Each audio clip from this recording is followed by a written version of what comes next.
ونصلي ونسلم على رسوله الكريم أما بعد فأعوذ بالله من الشيطان الرجيم بسم الله الرحمن الرحيم كل نفس ذائقة الموت صدق الله العلي العليم وصدق رسوله النبي الكريم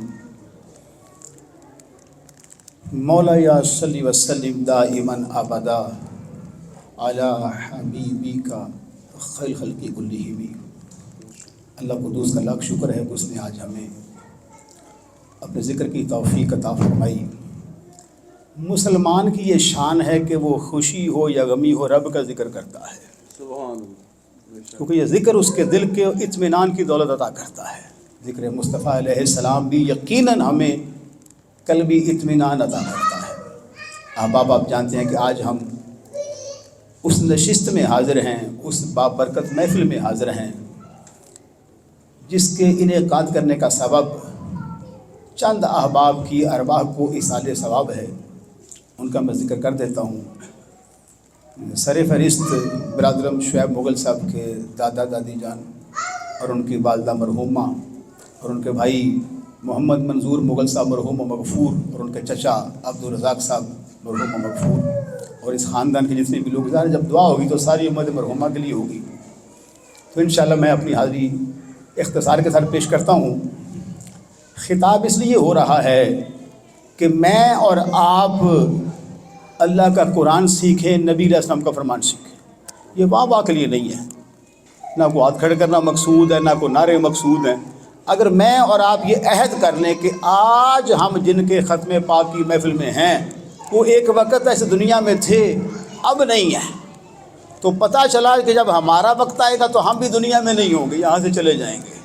تو دانش مند وہ ہوتا ہے جو اپنی منزل کا سامان ساز لے کے جاتا ہے۔ دانا مسافر وہ ہوتا ہے جس کے پاس زیادہ راہ ہوتا ہے۔ کبھی ایسا نہیں ہوا کہ آپ نے کسی جگہ پہ جانا ہو اور آپ کے پاس کرایہ نہ ہو، آپ کے پاس سامان نہ ہو۔ دیکھیں جہاں بھی لوگ جاتے ہیں، بیرون ملک جائیں، بیرون شہر جائیں، تو سامان ہوتا ہے۔ تو قبر کا سامان ایمان ہے اور اعمال صالحہ ہے۔ یہ دو چیزیں قبر کا سامان ہیں، یہ دو چیزیں قبر کا چراغ ہیں، یہ دو چیزیں قبر کا نور ہیں۔ اب بڑا معاملہ ہے ہمارے ساتھ، جیسے جیسے قیامت قریب ہے تو عقیدے کی جنگ ہے،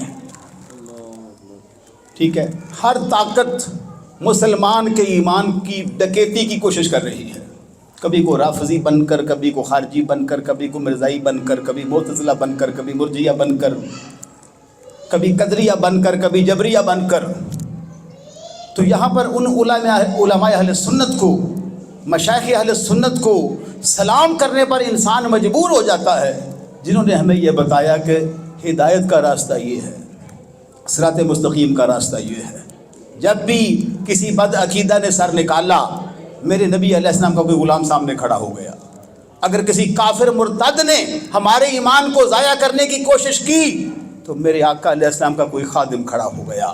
ماضی قریب میں مرزائیت کا جب پرچار ہوا، جب مرزا قادیانی لعنتی نے لوگوں کے ایمان پہ ڈاکے ڈالے، تو اللہ کریم نے، میرے آقا علیہ السلام نے گوڑا کے تاجدار سیدنا میرے شاہ رحمہ اللہ کو توفیق عطا فرمائی کہ وہ اس کا تحریری طور پر بھی مقابلہ کریں اور اس کا ہر اعتبار سے مقابلہ کر کے اہل ایمان کے ایمان کی حفاظت کرے۔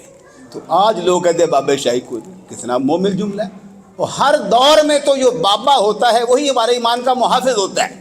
اگر یہ اللہ والے نہ ہوتے، یہ اولیاء نہ ہوتے تو کون تھا بتانے والا؟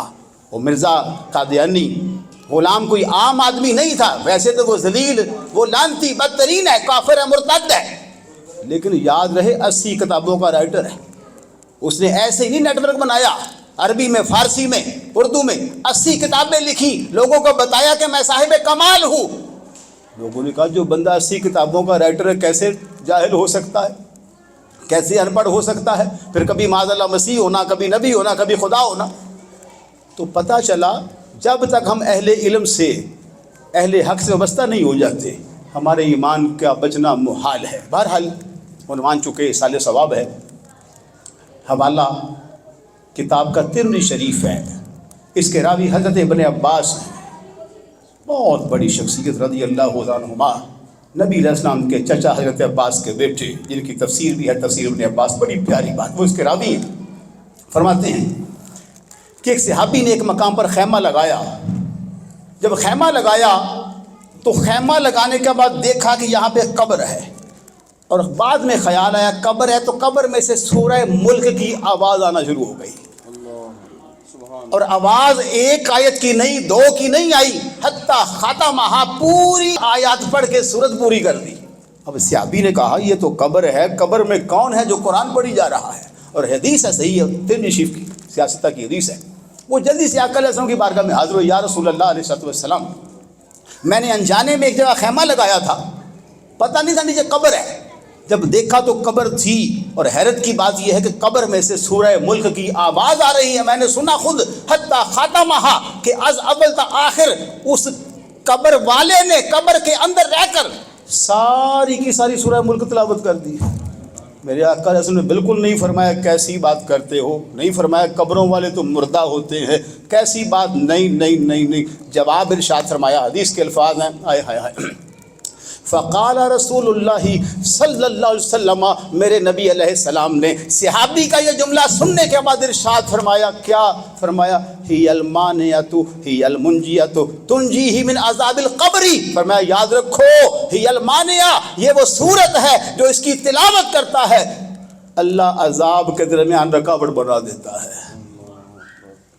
ہی المانیہ ہی المنجیہ، یہ منجی نجات دینے والی، اب ہے قرآن، ہے سورت، فرمایا یہ نجات دینے والی کس چیز سے؟ من عذاب القبر، قبر کے عذاب سے. پتہ چلا اگر سینے میں ایمان کامل ہو، اکمل ہو، نبی علیہ السلام کا عشق سینے میں ہو، معرفت کے جام اللہ عطا کرے، تو جو دنیا میں قرآن پڑھتا رہتا ہے وہ قبر میں بھی قرآن پڑھتا رہتا ہے. مشکات شریف کو اٹھا لیجئے، نبی علیہ السلام کے پیارے صحابی حضرت سعد بن معاذ رضی اللہ عنہ، توجہ، آپ کی قبر ہے، آپ کی تدفین ہوئی، آپ کا انتقال ہوا. اب جس کی موت پر اللہ کے حبیب جلوہ گر ہوں اس کی شان کے کیا کہنے، جس کے جنازے پر آقا علیہ السلام کی دعا ہو اس کے جنازے پہ کیا کہنے. ملائکہ کیوں نہ رشک کرتے ہوں گے، فرشتوں کو ناز ہوتا ہوگا کاش اللہ ہمیں بھی یہ خاکی بنا دیتا اور ہمیں بھی موت آتی. اور دعا کے لیے امام الانبیاء کے ہاتھ اٹھ جاتے علیہ السلام کے. لیکن اس کے باوجود توجہ، اب امت کو تعلیم عطا کرنا مقصود ہے. بخاری کی حدیث میں میرے آقا فرماتے علیہ السلام، ماں بینا بیتی و منبری روضۃ من ریاض الجنہ. صحابہ یاد رکھو، جہاں پہ میرے نالین لگتے ہیں، جہاں میرے قدمین لگتے ہیں، مسجد سے لے کے منبر تک سارے کا سارا ٹکڑا رب نے جنت کے باغوں میں سے باغ بنا دیا ہے. میں نے کہا آقا تیرے نالین لگیں، تیرے قدمین شریفین لگے تو بن جائے جنت. پر یہاں تو قبر ہے، قبر بھی صحابی کی ہے. تو حدیث کا مفہوم عرض کر رہا ہوں. فرمایا بات یہ ہے، کیا وہاں پر آقا علیہ السلام نے طویل لمبی تسبیحات پڑھی. صحابہ کہتے ہیں ہم نے بھی تسبیحات پڑھی. آج لوگ کہتے ہیں کیا کرتے ہو قل میں، کیا کرتے ہو تیجے میں، کیا کرتے ہو ساتے میں، کیا کرتے ہو چہلم میں، کیا کرتے ہو قبر پر. کسی کو کچھ دے ہی نہیں سکتا. اور میں نے کہا مشکات ہی پڑھ لو، یہ تو ابتدائی سالوں کی کتاب ہے. بخاری بعد میں پڑھنا، ابن ماجہ، نسائی، ابی داؤد اور ترمذی شریف جو ہے، مسلم یہ بعد میں پڑھ لینا. تم کم سے کم مشکات پڑھ لیتے تو تمہارے دل کے عقدے کھل جاتے، تمہاری تنگی وسعت میں بدل جاتی، تمہیں ایمان کا نور نصیب ہو جاتا. تم اہل سنت پر تنقید نہ کرتے، انہیں مشرک نہ کہتے. میرے آقا علیہ السلام نے لمبی تسبیحات پڑھی. صحابہ کہتے ہم نے بھی لمبی تسبیحات پڑھی. آقا علیہ السلام نعرہ تکبیر لگایا، ہم نے بھی تکبیر کہا. اور جب بات مکمل ہوئی صحابہ نے کہا اللہ کے رسول صلی اللہ علیہ وسلم معاملہ کیا ہے؟ اتنی لمبی تسبیحات، اتنا لمبا ذکر فرمایا. نماز نہیں تھی، روزہ نہیں تھا، حج نہیں تھا، زکوٰۃ نہیں تھی، تسبیحات تھی. قبر پر تو نماز بھی نہیں ہوتی ہے، نماز تو مسجد میں. تو صحابہ کے جواب میں آقا سے ارشاد فرمایا سعد پر قبر تنگ ہو گئی تھی، ہماری تسبیحات کے طفیل اللہ نے کشادہ فرما دی. پتہ چلا میں نے کہا وہ قدمین وہاں بھی آئے تھے، اگر میرے آقا چاہتے تو قدمین کی برکت سے عذاب کو ہٹا دیتے. پر ہم تو نبی نہیں ہیں، حضور خاتم النبی المرسلین ہیں، ہم تو نہیں ہیں. میرے آقا علیہ السلام نے تعلیم عطا فرمائی کہ جب اپنے گناہ گاروں کو دفناؤ تو کیا کرو؟ ان کے لیے تسبیحات پڑھو، ان کے لیے قرآن خوانی کرو، ان کے لیے ذکر اذکار کرو، ان کے لیے صدقات و خیرات کرو. اور موت کا لمحہ بڑا کٹھن ہے. اور موت اللہ نے فرمایا کل نفس ذائقۃ الموت، موت کا ذائقہ ہر نفس نے چکھنا ہے، اس کے بغیر چارہ نہیں ہے۔ کوئی بادشاہ ہو، کوئی گدا ہو، کوئی گورا ہو، کوئی کالا ہو، کوئی عربی ہو، کوئی اجمی ہو، چھوٹا ہو بڑا ہو، اپنا ہو پرایا ہو، انسان ہو حیوان ہو، قرآن کہتا ہے کل من علیہا فان ویبقا وجہ ربک ذو الجلال والاکرام۔ اللہ فرماتا ہے پوری کائنات فانی ہے، باقی اگر ہے تو تیرے رب کی ذات ہے، کیونکہ اللہ حی لا یموت ہے، وہ ایسی ذات ہے ازل سے بھی پہلے موجود تھی، اب سے بھی بعد موجود ہوگی، ہر وقت جو ذات واجب الوجود ہے وہ اللہ تعالیٰ کی ذات ہے۔ باقی سارے وجود عارضی ہیں، آپ دیکھیں نوجوانی میں کو 20 میں، کو 30 میں، کو 40 میں، کو 50 میں جا رہا ہے، کوئی پتہ نہیں۔ جب موت کا وقت آیا بندہ، امام راضی رحمہ اللہ کا واقعہ میرے ذہن میں آ گیا، بہت بڑے امام صاحب تفسیر کبیر، فلسفہ کے، منطق کے، اور جناب اعلیٰ علم صرف کے، نحو کے، اصول حدیث کے، اصول قرآن کے امام، سارے علوم کو سینے میں سما کر، اور ان کے حالات میں آتا ہے کہ علم دین سے اتنا شغف اور پیار تھا کہ کبھی روٹی کا لقمہ توڑ کے نہیں کھاتے تھے، پانی میں لقمے بھگو دیتے تھے۔ کسی نے پوچھا استاد جی کیا معاملہ ہے؟ اور فرمایا جو وقت لگتا ہے نا کھانے میں چبانے میں، وہ وقت بچا کر دین کو وقت دیتا ہوں، روٹی جب پگھل کر پانی میں حل ہو جاتی ہے جلدی سے پی کر پیٹ بھر لیتا ہوں، وقت ضائع نہیں کرتا۔ اتنا قیمتی انسان، ایک دن خیال آیا، اللہ نے قرآن میں کہا ہے وَابْتَغُوا إِلَيْهِ الْوَسِيلَةَ، کبھی کہا وَكُونُوا مَعَ الصَّادِقِينَ، کبھی کہا فَادْخُلِي فِي عِبَادِي وَادْخُلِي جَنَّتِي۔ یہ کس کے لیے ہیں؟ یہ صحبت صلحاء کے لیے ہیں، یہ اولیاء کی معیت، ان کی بیعت، ان کی سنگت کے لیے ہے۔